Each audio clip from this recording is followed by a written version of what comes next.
Welcome back to BJP Lifestyle, guys. I hope you're having a great day. If you're new, make sure you click the subscribe button down below right now to be notified when new videos go live. Now we need to spin the car around before we can go ahead and start the install on this little mod here, which you guys should obviously do as one of the first mods on your car. It's actually going to save it a lot, and I'll tell you guys about that in just a minute. But first, let's get a little cold start because we got to spin the car around like I said.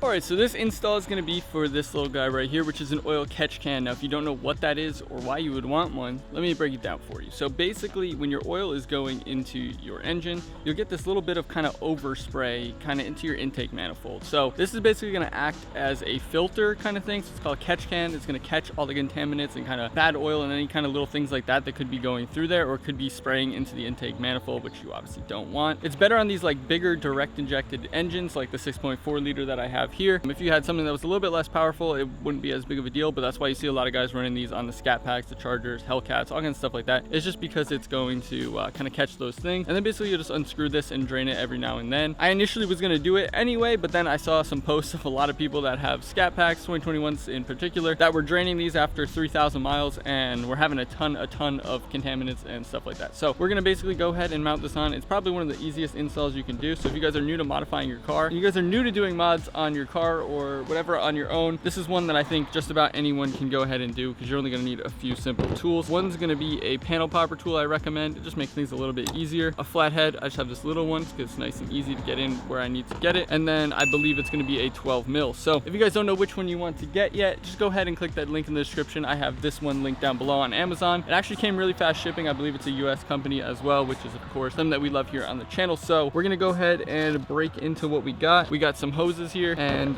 some little pieces and stuff like that we're gonna need to hook up. We're gonna go under the hood here and I'll show you guys what we're working with. The car is just extremely dirty right now, just ignore that, but we're just gonna go ahead and pop the hood. Definitely gonna have to wash it after this. So essentially what we're gonna be doing here is this little plug right here where this is connected is going to be getting removed, and then we're going to screw into there. So super simple to do actually. I'll show you guys how we're going to do that, and then basically this connection hose is what we're going to tap into right here. So this is just going to come out and it's basically going to connect here to there, and then it's just going to route it as a filter through this little pipe, and that's going to keep things from going into your little intake manifold over here. So the catch can that I got is UPR brand, I believe. It's really nice quality actually. I decided to go for the red so we can add a little bit of color into here. If I do the intake from Mopar, it's going to be blue, so that's going to be a little bit interesting, but we did get the red one here. So as I was showing this to my mom, you can probably see I was kind of explaining it to her how it's going to work, and you can kind of see here that it's scratched up a fair bit. Now it actually says in the instructions, I was looking through just to see if it said anything after, but as I was showing her, I pushed the hose on just a little bit too far while I was explaining it, and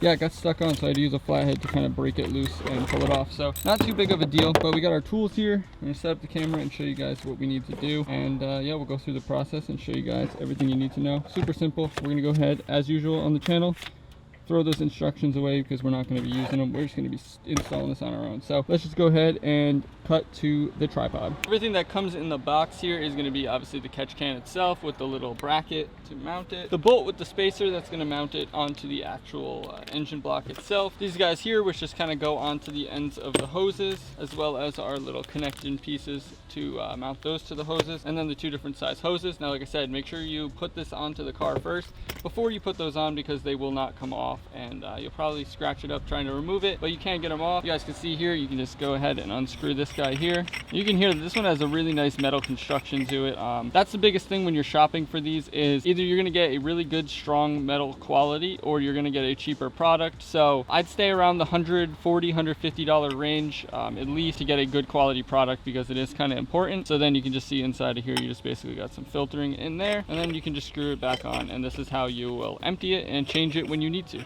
All right, so our first step is to pop this little connector off right here.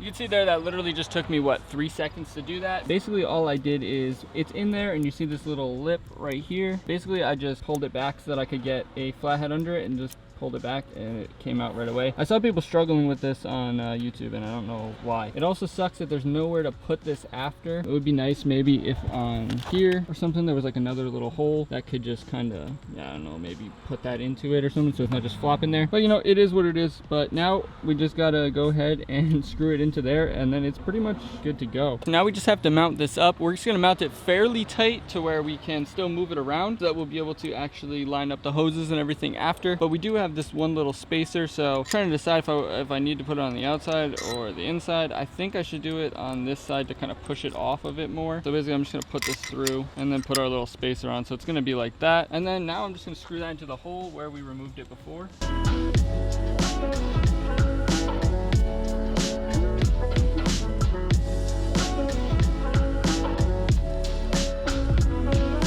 So now we just have it hand tight on there so that we can adjust the hoses. We do have to remove these, which should be super simple. Basically, you're just gonna put a little flathead in there and pull it out.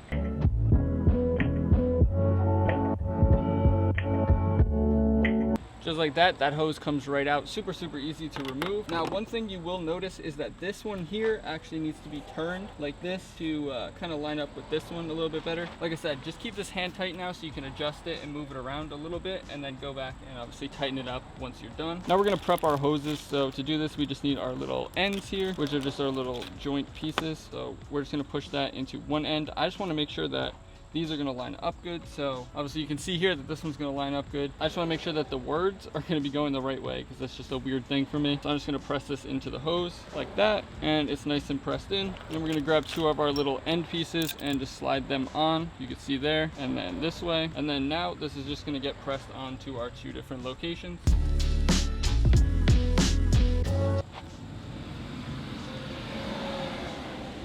That was like a 2004 Ford Explorer that just sounded like a jet engine taking off. So they definitely got something going on there, a little bit of issues. So like I said, once you put that hose on, it's on. So you're not gonna be able to really get it off unless you fight with it with a screwdriver and scratch it all up. Luckily it has like this protective little covering kind of hose connector thing on the end, so it doesn't look too bad. Now let's see how we wanna hook this one up. It's probably gonna be something like this. So we're gonna press this one on in once again. Super, super simple. Like I said, you're just pushing these things together basically. Not a super hard install. Like I said, if you guys are looking to get into mods and you're new to this, then this is probably going to be one of your best bets to get started and to add a little bit something that's actually going to help protect your engine. Now once we have our two little hose pieces set up, like I said, make sure they're nice and tight because you don't want anything to be loose. You want everything to have a good seal to it. So those are in. Now the only thing left to do really is to use our 12 mil socket and just go ahead and wrench on that and tighten it down. I've been lied to and bamboozled as well, because you're going to actually need a 10 mil, not a 12 mil. So it's just a 10. You need the short one still, and then you're going to go ahead and crank this baby down. Keep it nice and tight and make sure all the lines are in a good place.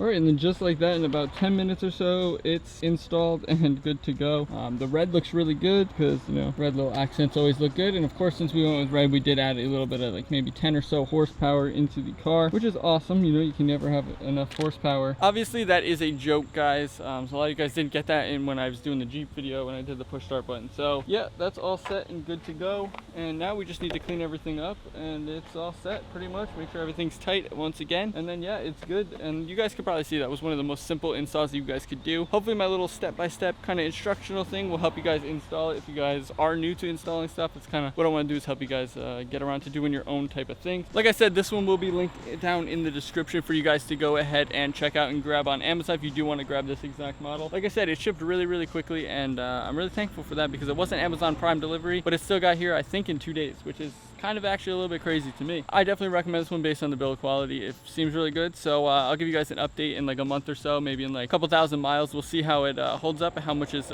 coming out of it, and if it caught a lot of debris. Now I need to go get a car wash, so make sure you do smash that like button down below to help the YouTube algorithm, help this video out to more people, and of course help the channel grow. On that same note, make sure you do click the subscribe button down below right now to be notified when new videos go live. New videos every Monday, Wednesday, and Friday at 3 p.m. here on the channel. Of course, check out Shop Lifestyle, get yourself some lifestyle merch. But thanks for watching, guys. Peace.